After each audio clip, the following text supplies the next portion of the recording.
And that means it's Blacklist's time Whoa, to retaliate. That's a Dutch angle for those of you all wondering. Here we go, game number 2. Match point for the Barangay. If Smart Omega don't win before what, the 18-19 minute mark, then we're going to be asking for game 3. That's what it looks like. That's my brave call here. Yup. I accept it.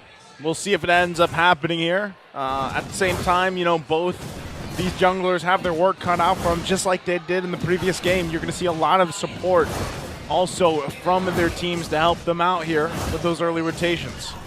Both junglers starting orange here, and it looks like Sensui is up maybe a step or two, but just like that. Oh, no, he goes for purple first. They want to contest for the Little Wanderer as early as possible. So this is the rotation that they're going to make. They will try to contest for it as both of the mid laners and the roamers are actually, you know, unleashing haymakers. But again, surprisingly so, Sensui, just because of the lack of leash, especially with Akai, it's not going to benefit as much. The emblems are already shown, but Haji... no, Haj! Okay, well, good thing he's got the flicker there, but that is going to be down for the next 2 minutes. He doesn't have that now, but this is kind of what we expect, right? Pressure being put out. They did this the last game, but unfortunately for both teams, they didn't get any first bloods until after that first turtle was pretty much up. So we might be under the same scenario here. Check it out. Here's a little bit of a trivia for the Filipino Savage. He holds the highest average damage dealt and damage per minute in MPL Philippines history with 54,000 and 2,000 respectively among players with at least 200 games. Can you believe it? If earlier it was the Filipino Sniper and now the Savage showing everyone up. Mind you, they both debuted in Season 7. There's so many other things that we have to consider, but Kelra showcasing why there's so many, or he's one of the best gold laners out there, but Sensui though. Sensui could be in trouble here. This is going to be dire if he does go down before that first turtle. They get the heavy spin out. They're going to be happy with it. So he does still have, of course, the retribution, but might just give up this first turtle to go in the hands of Smart Omega. Renegade is going to give the information. Most likely not going to be able to do anything about it. As they do, no one going down, but turtle secured for Smart Omega. There was a second of hesitation there coming in from both of the, or from all the members of Omega, on whether they should wait for the ultimate of the heavy spin to come up before they could unleash their ultimates. But again, the heavy spin was out there, so it was a free turtle secured by the side of Smart Omega, and early game as promised. Yep. And here, the whole time, it's Ryota leaving the XP lane. Oh, look at Jack! No! Wow. Oh no, he stole it! He stole it! Grand Theft Orange! The Mamba did it! The Mamba took the orange. Will they get revenge for it? They're not going to be able to do anything. Renegade not level 4 just yet. No revenge. Shield. Now Sensui could be in trouble once again here. Going to be focused down. Wait. Going for it. Heavy spin comes out again, but he's blocked up by the wall. Chaknu is a thorn in his side. Smart Omega making like Lightning McQueen. Ka-chow, they're so fast! Sensui as of the moment was like a Beyblade stuck in an arena. He has nowhere else to go. He's just spinning all around, and it was up to the rest of the barangay to just bring him down. And that is a good start, especially for Kelra. Gonna find the way of the dragon, but not gonna be able to do anything. The Black Shoes is there. Renegade could be in trouble now. Gonna have to flicker out, but Haji goes down in that whole exchange. Smart Omega 2K ahead already. Colossal lead here, under 4 minutes. Andoryu has his eyes on the purple. Oh, he has a retribution. Watch this. Oh. Ooh. Grab that purple! He got it too. I don't know, guys. I think Sensui's shaking. Like, he's a little tilted right now with what's going on. And what did Hito say? It was Andoryu who was nervous. I'm not seeing that. Not here. I'm not seeing that right now as well. I mean, Andoryu has developed a newfound confidence after that Game 1 matchup. He plays very much differently even when he's using the same hero. He's willing to exhaust so many other skills as part of his arsenal, and because Edward can't make the extra play to try and go and contest a little bit more. Gonna find Chaknu with the way of the dragon, though. Heavy spin came down as well. Can they get a kill out of this? Oh, they can't find him. It's not gonna happen. Smart Omega will also get the second turtle here. They don't care what Blacklist throws at them. Gentlemen, that was 4 members of Blacklist, and they could not take down the Mamba. Is that how big this lead is right now? Andoryu jumps on Sensui. Sensui gonna be in trouble here. Gonna get whittled down. The shield comes out. The wall is there. He falls again. Sensui having a hard time. Meanwhile, on the top side, they're going to find Oheb. He still has Renegade to help him out here. We'll see if they can keep it together as they do. That's the pattern that they've been doing in this game.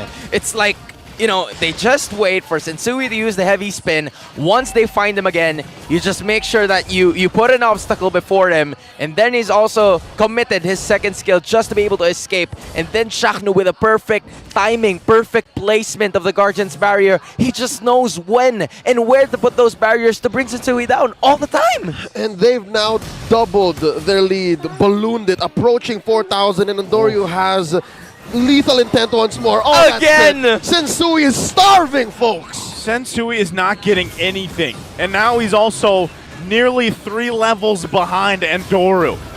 This is dire for him, and Blacklist International is going to have to pull the weight on their shoulders for a while. Oh, gentlemen, I haven't seen a Baksha do this as oppressively as Andoryu's doing this now. The last time I remember was MPLI 2022 in the hands of Wise. He used to pull this stint. Oh my goodness. This was oppressive. It's the only word I know. Dude, the Kung Fu Panda is losing to Master Shifu's descendant.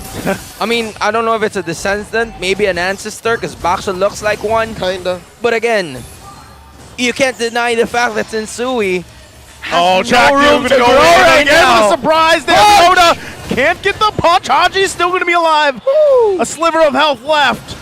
That could have been very bad, but Blacklist International keeps it together for now. And this whole time it was very low. Wait. Tomas in trouble. Edward with a response will find Etu. Max still going to be going. Andoryu quite tanky himself. Oh, Hep going to be in trouble. He falls to Kelra as they get another kill on the board. All right, to be honest, I was a little too playful, but if they still convert anyways with a push down bottom and the turtle, should be worth it. A mid laner for a turret and a gold laner. That's the best case scenario. You even add the turtle to the mix for the side of Omega to even widen the gap in terms of gold. Ryota buying the dominant size as well. So Edward, as much as we want him, or he got the first skill for the side of Blacklist International, he has also struggled in terms of laning. We haven't seen him roam around as much as he used to in the very first game, just because of how much damage, the damage output. Oh! Rihanna right there. That's the damage output. Going to miss the wild charge there. Oheb still going to be up. Renegade takes a lot of damage as well from Kelra. There's the lockdown from Sensui. There's no one. Rest of the team going to help him out. Edward goes in. He's taken quite a bit of damage himself. He can't help it. He falls in the jungle. What is going on? What did Smart Omega learn between yesterday and today that's allowing them to do this? Look at the lead and look at the time. 8,000 gold, under 8 minutes. No turrets, no nothing for Blacks International. Sensui barely able to see his buff, let alone take it. Oh my goodness, he sees it. He sees it, but he just isn't able to take it anymore because Andoryu is also putting in the work. And again, Ryota from a while ago is creating havoc. Renegade gonna find the way the dragon, but Chaknu there's the Guardian's Barrier gonna hold him back. Renegade will stay alive with a flicker though, but they're still gonna lose the space they want to keep together. Tier 2 turret gonna be worked on 8.5 minutes in, and Smart Omega is not letting go. Sensui gonna go, he finds Kelra with the heavy spin. Kelra's still gonna be alive for now. It was Astral Echo being dropped down, but Haji cannot find the mark. All right, that's a combo of the heavy crossbow into the GDS trigger. Kelra has the Great Dragon Spear, so he's able to zip one out of there and then lifesteal away from the orange buff, which is again dual purpose, stealing away another buff from Sensui. It's so hard to think of what Blacklist can do, but to be fair, I see moments. There may be moments here where Omega gets a little too playful and surrenders a few key kills. This is a 1K gold lead per minute. Yep. We're talking about that right now, and it seems like there's the best scaling coming in from Kelra, using this Irithel who's currently riding the Night Fury from How to Train Your Dragon as we speak. And this is just massive. They're just playing it very well right now. They're not giving Blacklist International anything. No scaling for Oheb, no retribution for Sensui, and no team fight for Blacklist. This is going to be tough. Again, this is only the first Lord, but there's a massive deficit here. All right, Smart Omega taking it slow this time around, popping the holy shields, top and bottom, mid still withstanding. This is what you get. Again, you're going too fast. As soon as you see the inhibitors, they still have that feature. Under 12 minutes. Now they're looking to penetrate. Where is it going to happen first? Omega does not want to make a mistake here. Again, even with this lead, we've seen things turn around before throughout the season multiple times. We have to keep it together. So Smart Omega, the Barangay, looking for any moment they can. But it wouldn't surprise me, too, if Jack New just pulls the trigger. He decides to go for the Mamba surprise as these waves and that Lord pushes in. Oh.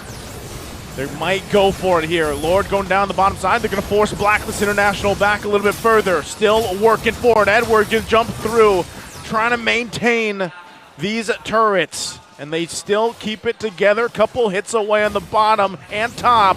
It'll be whittled down. They lose the top inhibitor turret. They hold on to the other two for now. Mid lane up next. Chakan with half health. Wild charge in. There's the wild charge. Ryota goes in with 1-2 punch. Kelra gets the kill. Sensui using the heavy spin.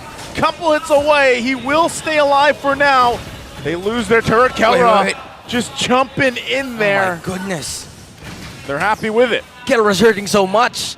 There's so many ultimates, and that's not even an ultimate. It's just a basic attack that, you know, Kelra has pushed through, and there's so many other things. You're going to push it once again, trying to get the mid inhibitor turret. Anduaru going to jump over that turret, whittling it down, and it's finally taken out.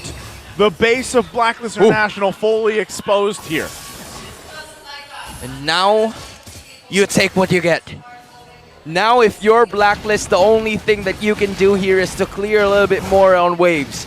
It's going to be a gamble if you want to go outside, which they're actually doing that right now because they need resources. They need something. They need something to eat. They have to get out. That's right. Look at the gold difference between Oheb and Kelra. That's 3K. 3K. That's a whole item and a half almost. That's like almost 30% of the gold lead that the whole Smart Omega team has over Blacklist. It's 3K also nearly for the junglers. Oh my goodness. And that explains why Sensui's getting quite the beating, man. Oh, here we go. Another fight. Here we go for it. Oheb has to get out of there. At 2 Max was on the hunt. Sensui falls. Andoru gonna spin around, jump into the base. They have no waves to push in though, so that might be all they get. Dude, they dangled that orange buff right in front of Sensui's face like a carrot. They know he's hungry. Guys, how about this? How about this? Come get it, Sensui. Oh, this is oppressive. This is just... I don't think Blacklist came in today expecting this kind of firepower. Yeah. And now they want to go for the defense, in which they will be successful in doing so. But Max though. At 2 Max, already using the black shoes, gonna dodge that shot from Haji. But meanwhile, all this time, Lord gonna be worked on by Andoru. So Smart Omega, just with 4 members, able to keep them at their base. Is that not a scary thought? That whole time, Omega was going 4v5, and they were threatening a base finish. And the whole time, Blacklist was just defending. Andoru was over at the Lord. He wasn't doing anything as much. He's just buying a little more time. He's taking his sweet and precious time securing the Lord, having some time with the objective to make sure that it will go to them, because in 13 minutes and 10 seconds, the Lord is going to be spawning right ahead together with those minions. The base is fully exposed for the side of Blacklist International. They do have wave clear coming in from Haji and Oheb, and even Edward maybe, but the damage output, that is going to be the issue here. Can they withstand Omega, especially with Kelra on a full build? It's so hard to ube inside your own base. Look at how far and isolated the Hitman is. The Lord's marching in, waves are crashing. Wild charge! The wild charge gonna come through. Sensui falls again. Renegade nowhere to be found just yet. He might be too late, and lightning in a bottle. The Barangay will sweep Blacklist International in the El Clasico. This winning moment is brought to you by our official sponsor, FWD Life Insurance. How poetic! The first time around,